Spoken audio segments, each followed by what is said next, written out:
Okay, so this review is going to be a little late. Um, Obviously, I ended up after I finished Red Rising. I ended up basically just steamrolling through the next two books, uh, Golden Sun and Morning Star. So this one's just going to be for Golden Sun. If I get a few things wrong on this, in regards to what happens inside the actual story, I apologize. It might mix together just because I read through those other books so quickly. Um, I'm currently 300 words into the fourth book, Iron Gold. Um, I'm going to start off with that, the spoiler free portion for you guys, because I do know that I have a few friends who have read the first book in the series, Red Rising, but have not yet read the second book, Golden Sun, or are partway through it. So I'll let you guys know whenever that spoiler portion starts to come up. Um, but this book, Golden Sun, the second book in the series here, it's the highest rated out of the whole series, and I totally get it. I totally get it after reading it. After reading Red Rising, I couldn't imagine how the second book was going to be any better, but it's definitely a lot better. Which is surprising that Pierce Brown was able to achieve that. Um, there, a lot of times with the beginnings of book series, you won't really fully come into the characters and the world building from a writing standpoint until you've already finished that first book, and it's the second book when you fully understand the characters a lot more, um, and the setting a lot more, so you're able to achieve something a whole lot better. That's kind of why I feel like I'm partly lucky that my first book didn't get picked up by agents, because I was able to finish at least the rough draft for the second book, and was able to improve my writing immensely and understand the characters a lot better. And so I'm able to go back now and do rewrites on that first book, that I otherwise wouldn't have been able to do if it had just gotten picked up. So yeah, this Golden Sun, 10 out of 10. It's absolutely insane how many twists there are that happen in this. How many crazy reveals. How violent it gets. Very surprising how violent it gets. It takes place a year after the first one, or a year after the first book ends, and so far as non spoilers, about as far as I can go, is that Darrow is now towards the end of the like space academy thing where he's learning how to command ships and fleets and war games like that. Uh, and that's about as far as I can go without getting into spoilers. But it's absolutely great. There's not much I can say about it other than just read it. Read the first one. Read this one. If you haven't started it yet, you got to do it. It's absolutely amazing. And I finally was able to understand after I finished Morning Star, the third book in the series, why online a lot of people talk about it being a trilogy and some people talk about it being a series. The there's going to be 7 books total, and I believe that seventh book is going to be released sometime in January or February. But it makes more sense when once you read Morning Star. But this one's about Golden Sun, so we'll get into that. I was considering making this one kind of a double review, just reviewing both books at the same time. But there's so much that happens in this, I'm not sure if I'm going to be able to do that. So that's the end of the non-spoiler portion. We'll go ahead and get into this into the spoilers now of exactly what happens in this story. So, uh, at the end of the last book, at the end of the Institute, Darrow basically has his pick of who he wants to go on and like apprentice for, what house he wants to pledge himself to. And remember, his whole deal is that he's trying to kind of bring down this society and work his way up the ranks so he can get his own fleet and start this war to tear down the golds. He, basically has his pick since he won his year. They call it. He ends up deciding to go with Augustus, or no, yeah, I believe his name is Nero Augustus, the guy who's ruling Mars, the guy that killed his wife, uh, who was also Mustang, his girlfriend's dad, and the dad of, what do they call him? This is how far I am into, into the series. I forgot what they call the main villain of this thing.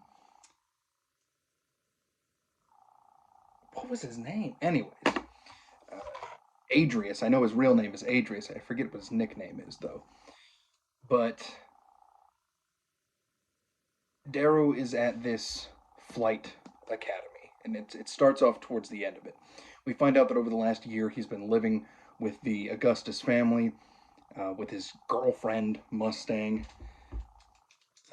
Victoria, I believe is her real name, and they essentially ended up breaking up because she told him like, look, you can just hang out with us, right? You can just live here now, and we can just do whatever we want to do.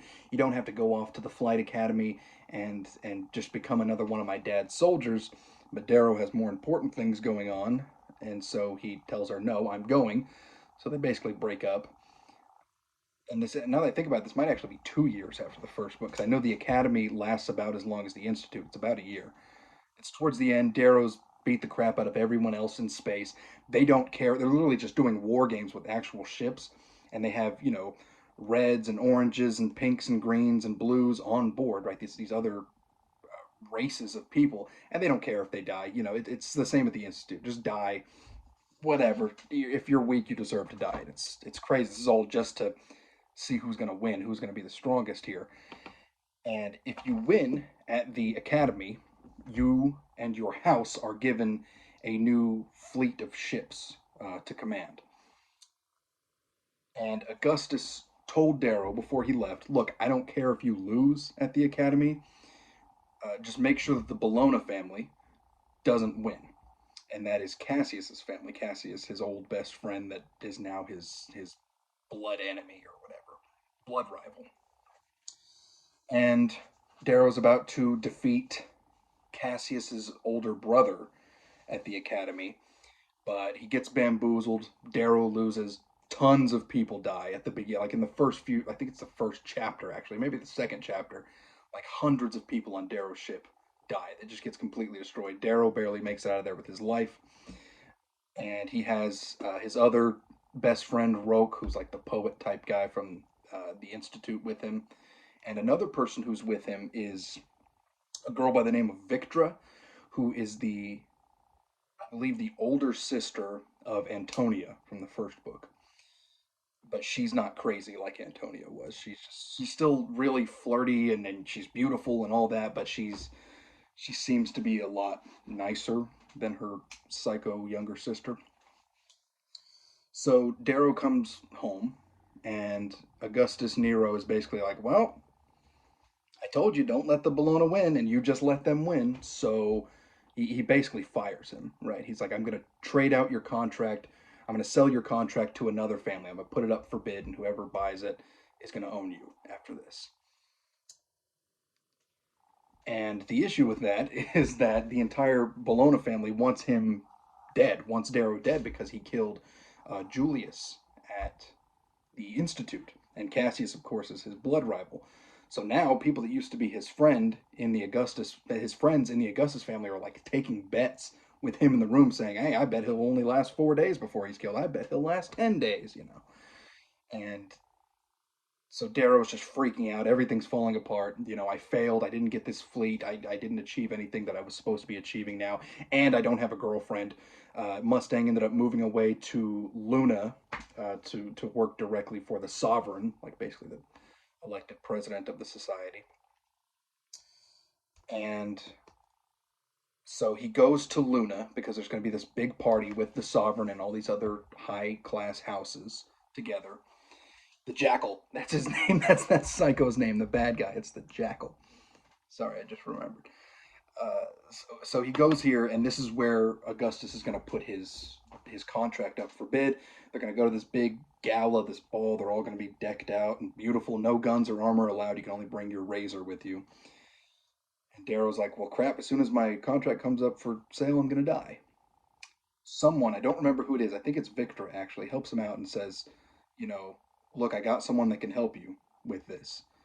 And so she sneaks him off this compound where all the families are currently staying on the moon. And he goes down into kind of the seedy underbelly of Luna. And there he finds the Jackal waiting for him, still with one hand because Darrow made him cut it off at the Institute, his mortal enemy. And he says, look, I can help you out. I have friends that can buy out your contract. Um, and then you'll basically, they can protect you from the Bologna family.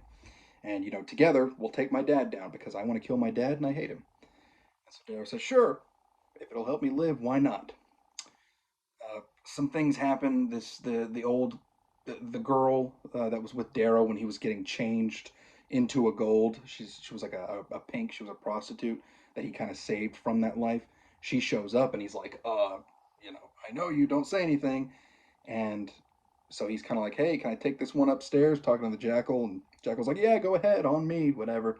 And as soon as the two of them get alone, she's like, you got to get out of here. I just put a bomb under that table, and everybody in that room's about to die. So he gets out of there, but he saves the Jackal because that's his only hope for survival here, even though he's his mortal enemy and he's a psychopath. He then ends up with Harmony, one of the girl that pulled him out of the ground whenever he was first hung as a kid. And she says, look, Dancer is dead.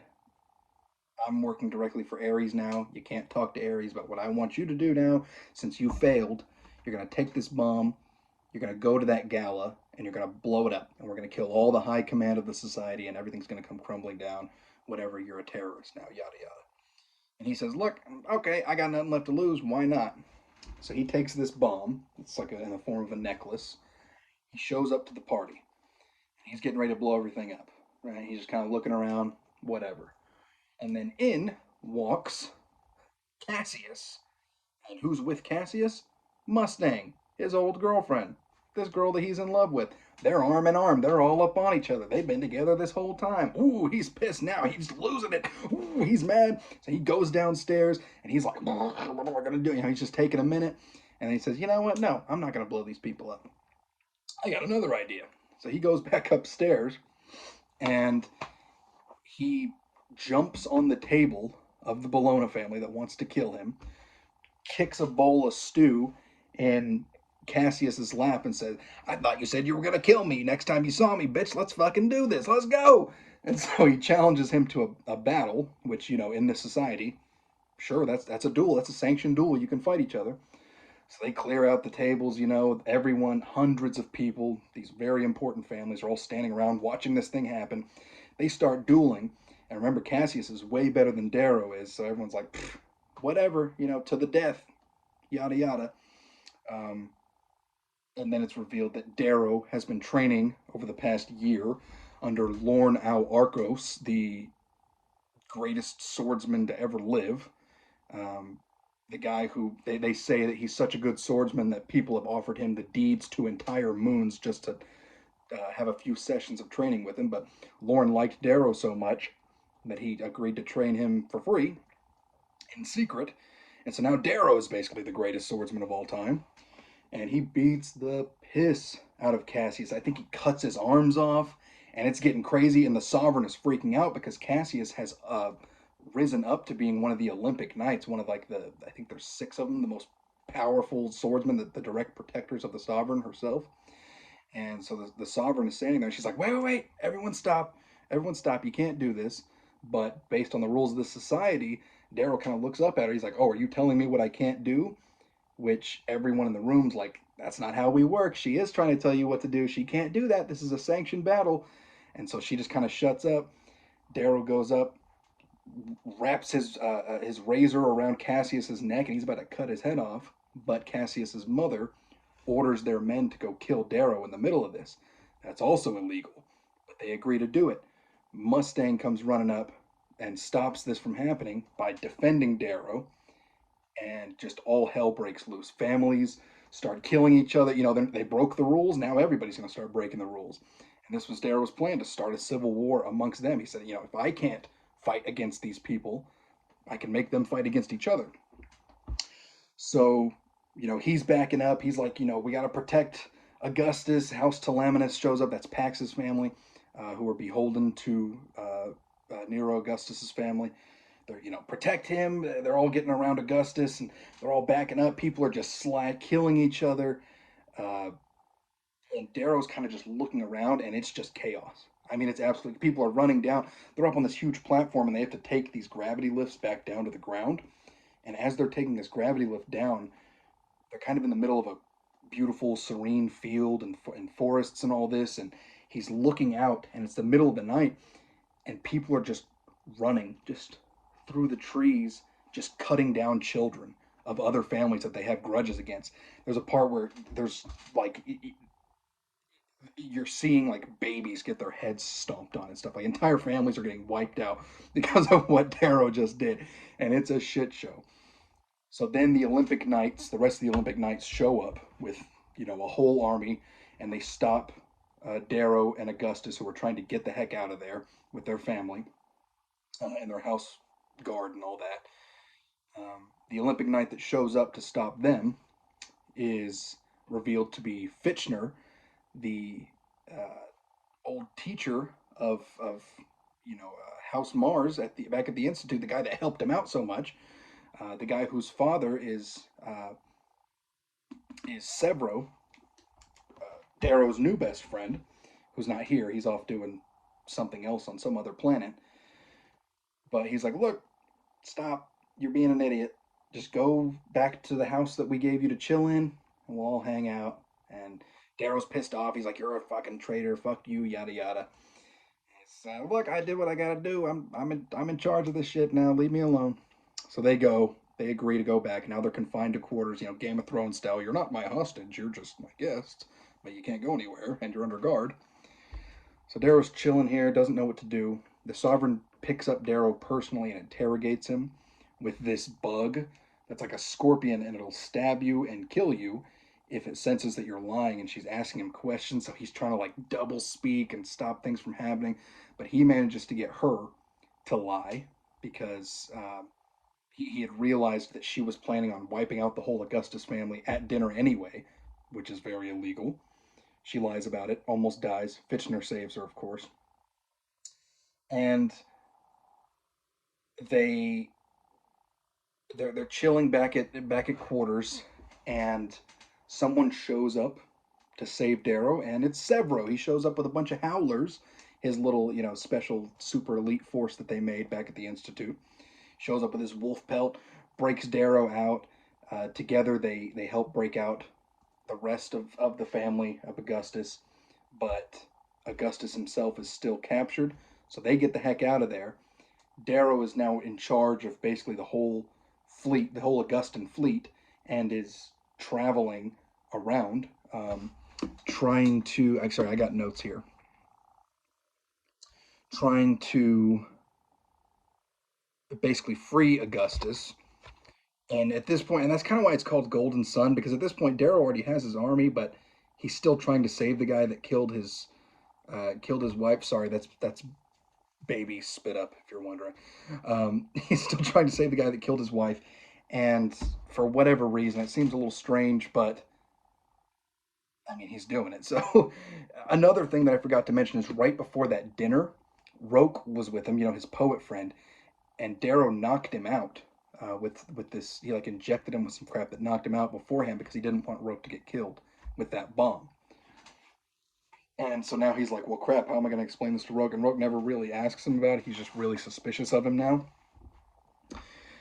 So let's see. He beats his Sovereign steps in. Sort of Severo breaks Reap out. They escape. Civil War. Yeah. And so the whole Story at this point is basically just Darrow moving around from place to place, building up an army, trying to rescue the the governor of Mars, same guy that killed his wife, and he ends up meeting a character by the name of Ragnar, who is a stained, is what they're called. They're a part of the Obsidian class, the elite fighters, but they're the elite of the elite fighters.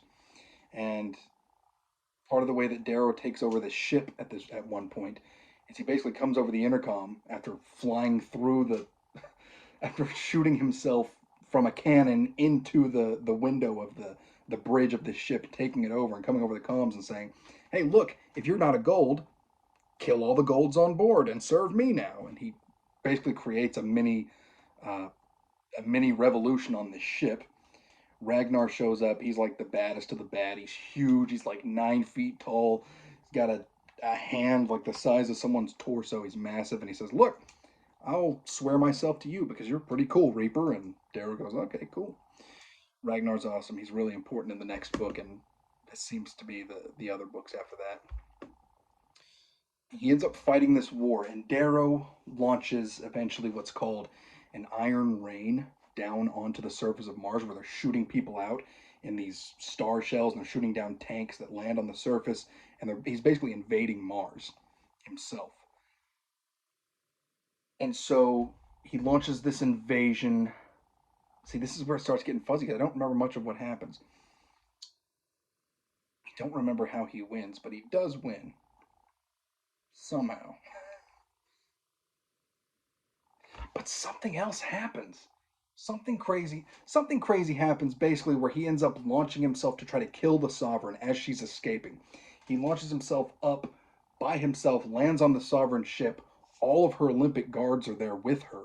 And she's like, "Are you an idiot? Why you're here by yourself and I have all these Olympic guards with me?"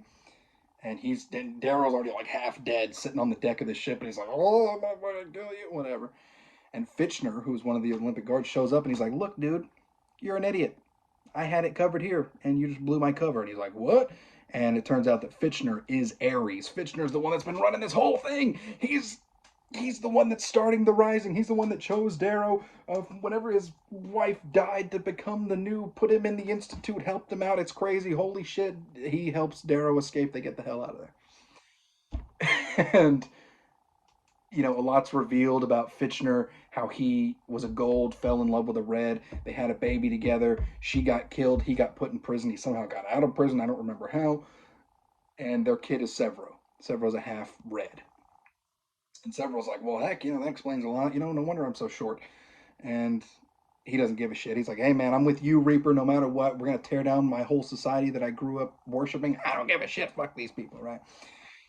and, but they do end up saving Augustus. The Sovereign escapes, runs away, and Darrow, after taking back Mars and freeing Augustus, now has his triumph, which is something that the Romans used to do. Basically, when you would win a war, you'd come back to the mother city, to Rome, and you would get a triumph, which is like a big parade in your honor. Your whole army that fought walks with you. Everyone's throwing rose petals and gold and all that crap. Yay, good job, you're great. You're wearing a laurel, right? A wreath basically on your head.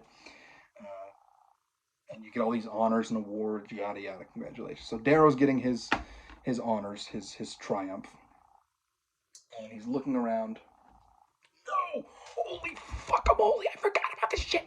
He takes after he wins, he takes Mustang with him down to his old home on the red planet down in Lycos in the mines, and he gives her a hollow cube showing him being turned into a gold. And he's like, "Look, I'm gonna go in here and talk to my mom." And he goes in, and she's like, "Oh, this is when she realizes it, and she's gonna kill him, but she's not gonna kill him because she's in love with him. She just runs away because she's pissed off that he lied to her and all that." And she disappears. So now Darrow's all depressed. He's going to his triumph. Whatever, my girlfriend hates me. I'm so sad. I'm a sad boy. Then, during the triumph,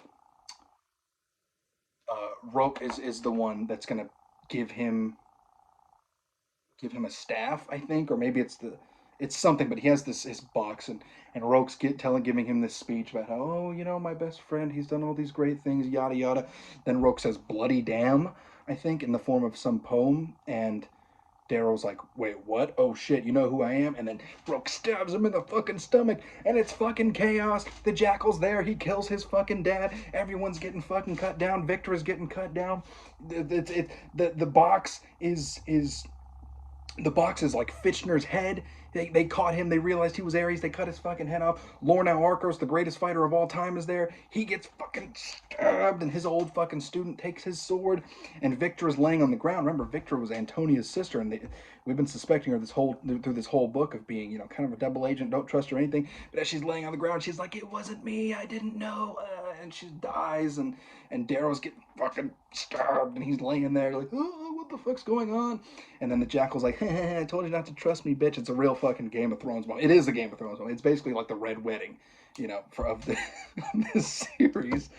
And so, yeah, and so then that's literally where the story ends. His girlfriend's gone and pissed off at him. The guy who killed his wife is dead, but it's bittersweet because he wasn't the one that did it. He got betrayed. He's stabbed. All his friends are dying. Fitchner's head's in a fucking box. He's fucking dead. Ares' head is in a box. The guy that trained him to be the greatest swordsman of all time, he's fucking dead now. This girl's fucking dead. That guy's fucking dead. But Severo, literally right before all this happens, he's got Big Boy Ragnar with him, and they're all drunk. And Severo's like, "Look, my dad's not here. I'm gonna go find him because I'm gonna beat his ass if he misses your triumph and all of your awards. So I'll be back. Come on, Ragnar." And they leave. So they were gone when all that shit happened. That's why they didn't get stabbed or die, so far as we know, at the end of this book. Um, and that's the end of the book, and it's one of the craziest endings I've ever seen to a book. Literally the best book in the series. I totally get it. Arguably, there's a few issues that the third book has that make it slightly less good, but it's still amazing. It's still one of the best book series I've ever read. One of the most entertaining book series I've ever read. Um, it's absolutely amazing. I'm gonna try to get out the Morning Star review, which is the end of the Red Rising trilogy, right? And then what will help us transition into the book that I'm reading right now, Iron Gold, which is the start of the rest that turns it into a series, takes it from a trilogy into a series. Iron Gold's going to take me a while to finish. I'm about halfway through it. It's a long book, and it's going to be a lot harder to review because Iron Gold isn't just from the point of view of Darrow, from first person point of view. It's from multiple points of view. I think there's one, two, three, four. I think there's 4 points of view in that one. Different people. Um, Different people are in that one. It's so hard not to spoil these things, but it's good. It's a good series. Absolutely amazing. Like I said, I'm gonna try to get out that Morning Star review. This is only slightly longer than the review for Red Rising. It's great. I already know I missed like so many things, but so much has happened since then. It's hard to remember all the crazy stuff that happened in it. So yeah, I'm gonna go ahead and finish this one. We'll see